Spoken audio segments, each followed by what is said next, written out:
receiving is actually quite a skill. Receiving with an open heart, and receiving also what is being given,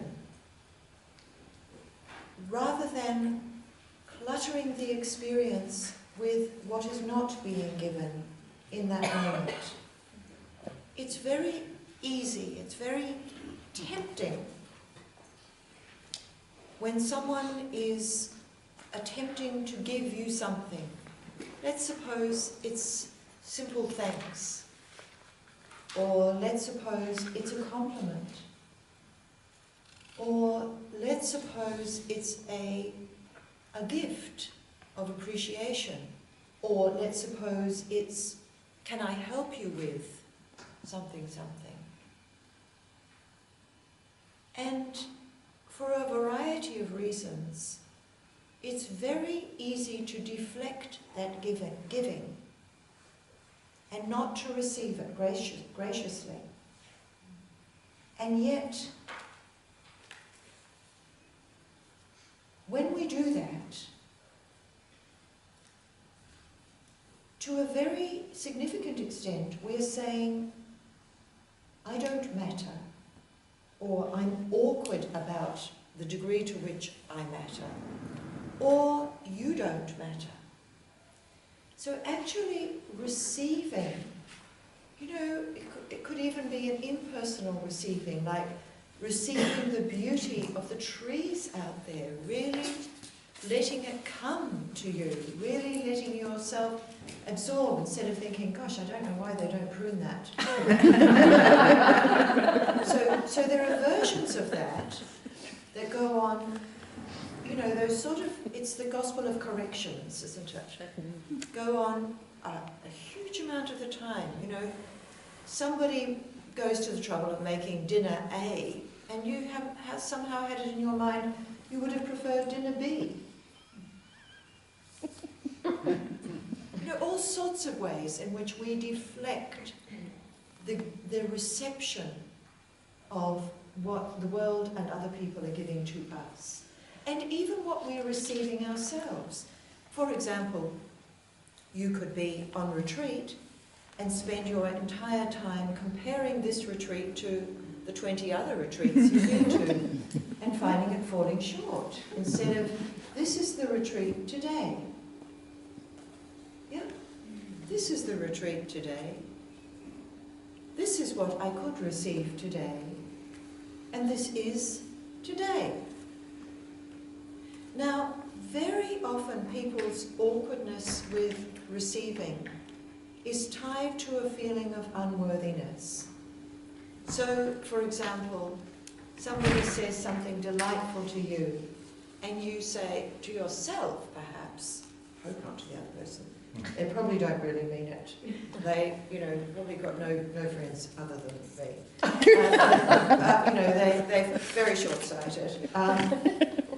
You know, there's a whole lot of things that we say to ourselves instead of receiving. Or we feel we are unworthy, and that's a deeper and more profound thing. So we feel that if we were to say simply thank you, or that's so kind, or how delightful,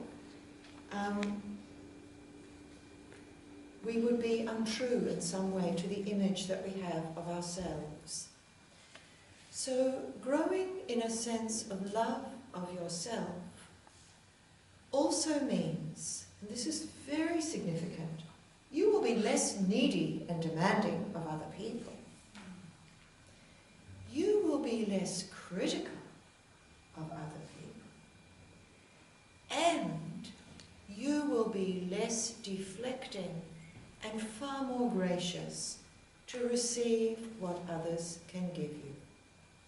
Now, this is an art, and it's an art in which none of us have any degree of perfection. We learn as we go. But really learning to receive what others are giving you is an often overlooked, but I think really important part of the practice of love. you know, when we're the ones that are giving, there's quite a lot of control in that. You know, we can be quite powerful. Giving, giving, giving, giving. Really receiving is a more humble, unsung glory. But when we receive gracefully, we give. Also, when we receive into a full place, full of love, we give from a full place and we don't resent it. I can't tell you how important receiving is in terms of your gratitude for the gift of life and for the complexity and contradictions that exist and continuously manifest in everyone's life. But in learning to be a more gracious receiver, first of all, and most importantly, notice how you are receiving. But secondly, train yourself in what pleases you. Train yourself to notice what pleases you. I can't urge you warmly enough to use your journal as your companion in this, to really notice each day what is pleasing you. And you will be more and more easily pleased. And let me just let you into a secret.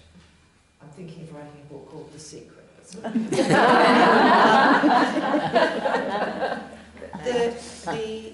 The easier you are to be with in that way, receiving, affirming, giving, delighted by, the more lovable you are. I know everybody is lovable, but the more easily lovable you are. A person who's difficult to please, who deflects every offer of help, who is a martyr, who trivializes, you don't really mean it, or you say to yourself, don't really mean it. That's a hard person to be around. So even if you only do it for the sake of everybody else, become a little more practiced in receiving with some grace and also noticing what pleases you. We live in a culture of complaint. Actually, we live in a culture of litigation if you can afford it. But we live in a culture of complaint. And people are very inclined to think that they are entitled to complain.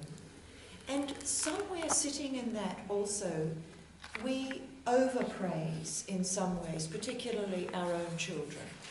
Not so much other people's children. And that doesn't work so well either. I'm not talking about what's the word? Saccharine kind of praise. I'm not talking about that. I'm talking about a genuine moment of gratitude that you're offering or being offered. And how uplifting it is. And a genuine moment of appreciation. And a genuine moment of thanks. If you praise everything that your child or even someone else's child does, even if the child is 45, it becomes meaningless. So we need also to be discerning. And we need to really notice when somebody has made an effort or has taken our well-being into consideration, and just be with that. You know, I've worked a lot of, often and with a lot of different kinds of people who, towards the end of their lives, both people who are themselves dying, but also those who are around those who are dying. And the person who has cultivated a way of being that is appreciative has so much less to regret. And on the other side, the person who is able to be appreciative, which is part of being well, by the way, to the last breath, is so much easier to accompany. It can be very, very stressful for those who are accompanying people in the last stages of their lives, when that person's life and outlook is still consumed with complaint.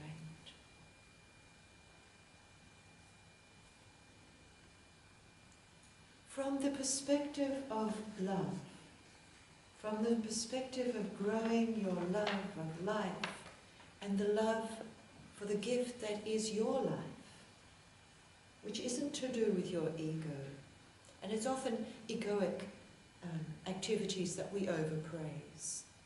When we really affirm a quality in the person or an experience with the person, I don't think we overpraise. It's more to do with activities, that can be measured, or, exams that can be done very well. That's fine too, but that's not everything. Back again, we want to be appreciated, most of all, for who we are. And the person who goes to their death still complaining has never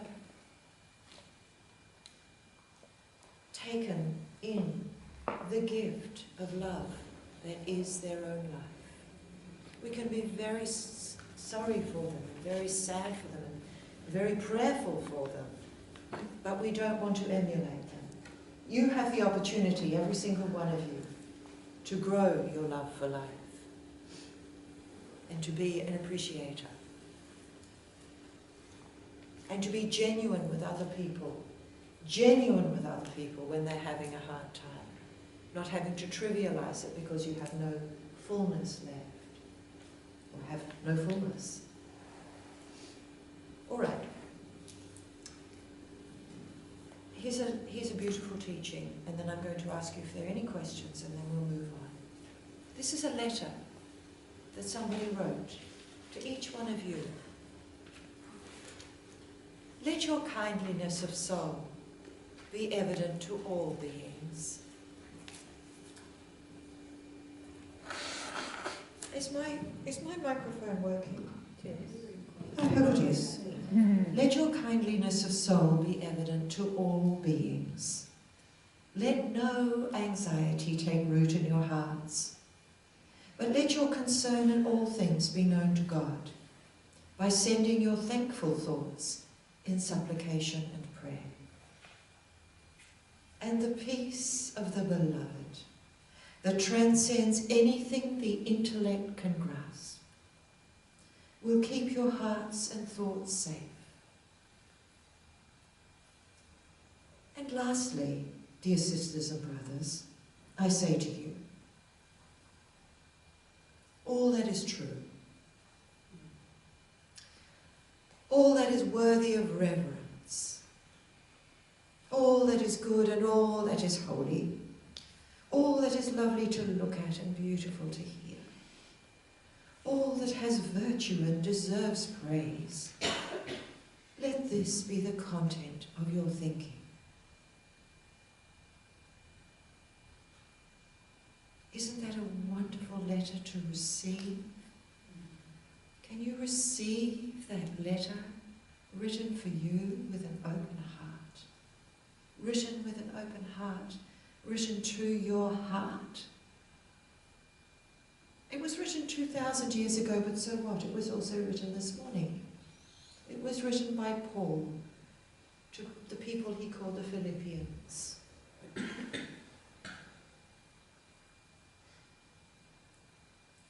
Let your kindliness of soul be evident to all beings.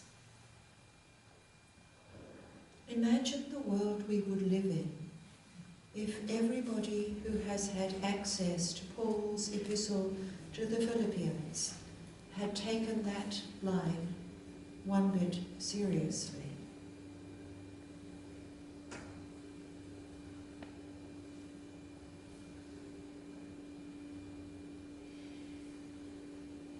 There's a huge assumption here, and it's an assumption I share. It's an assumption that you have kindliness of soul.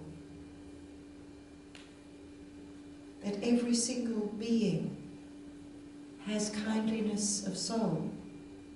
The question is, whether we will cultivate it, and how we will express it. So all these qualities that we've been talking about today are not qualities that belong to other people, they belong to you. The only question is, how are you cultivating them?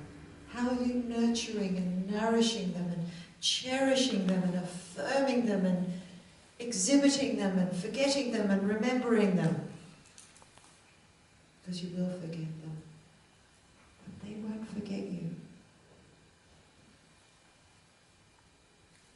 So, now I want you to have a beautiful experience of what is called and what will evidently be deep listening.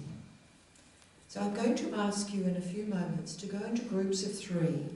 And if you came with someone and you want to be in a group with that person and the other person agrees, that's fine, because there will be other opportunities to be in different collectives,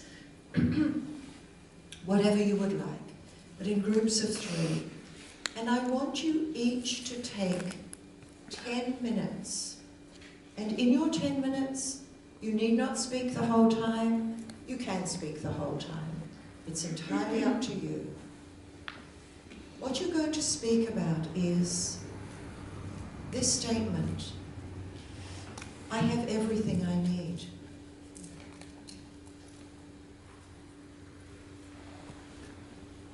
You might want to disagree with it. You might want to simply reflect on what we've thought about together today. But that's your starting point. That's your diving board. I have everything I need. So each of you will speak for 10 minutes, and while one person's speaking, the next person keeps the watch. And when your 10 minutes are up, they let you know that your 10 minutes are up, even if you're in full flood. It's fine. It's fine. You can say something else at another time. It's absolutely fine. Because I really want you to have the experience of sharing that time. And while you are speaking, the other 2 people are simply listening. They are not having to think of something clever to say. They are not having to remember the time when they, something. And if you think that's awful, let me tell you about it. No, none of that. Nor do they need to direct you through their questions. Questions can be very, very helpful, and they can be very, very controlling. So during your 10 minutes, you will simply speak, and the other 2 people will be in divine relaxation, totally awake and attentive, absorbing what you are telling them, because you never know if you will hear something that is the reason why you came. You don't know if you'll hear it from me. You don't know if you'll hear it from Philippa. You don't know if you'll hear it from your own self. So you're also listening to yourself. But it's not at all about revealing anything you don't want to reveal. It's just an experience of deep reflection in the company of total acceptance. Now, this is a sacred contract, this kind of listening. So what that means is that you don't go back to that as a conversation over lunch. You don't refer to it away from this space. You don't go home and talk about it, but it might be part of your inner thinking, of course. But it's not like somebody just told me something. Yeah? It's not like that. You're deeply listening on behalf of all of us, actually, of our whole retreat family. You are listening. And then when it's the next person's time, they have their 10 minutes. And when it's the next person's time, they have their 10 minutes. At the end of that time, I want you to take 5 minutes in silence. just really to sit together in silence for 5 minutes. And then to spend another 10 minutes just sharing about the process in a more ordinary way, but more sharing about the process than the content. I found it really easy. I was surprised by, I was delighted to notice, I was so moved by, I found it hard to hear, whatever it was, the process. Yeah? Now I'm very, very happy for you to ask any questions about this, because for some of you it's very familiar territory, and for some of you it's very new. So new or familiar, have you got any questions about this? Or any hesitations that you would like to share with me? Yes? Listeners don't ask any questions. Don't ask any questions. In other words, you don't have to think, is my question interesting enough to ask? Don't ask any questions. Accept. Accept what you are hearing. And you know, with your presence and your deep attention, you are giving the person more permission than your questions would ever give. Much more permission to really say what they find in their heart needs to be said. And, you know, not everybody will want to, and that's fine, or you will just begin. And then you'll find that during the 2 hours of rest this afternoon, you write in your journal in a different way because of the experience. So it's not a beginning and an end. It's part of the whole process of the retreat. But thank you for that question, because it was a good one. You can even ask a question that's not a good one. So if you know, we're sharing and then 5 minutes has gone by and we haven't got any more, are you saying then to spend another 5 minutes in silence? Yes, definitely, because you never know. Actually, it's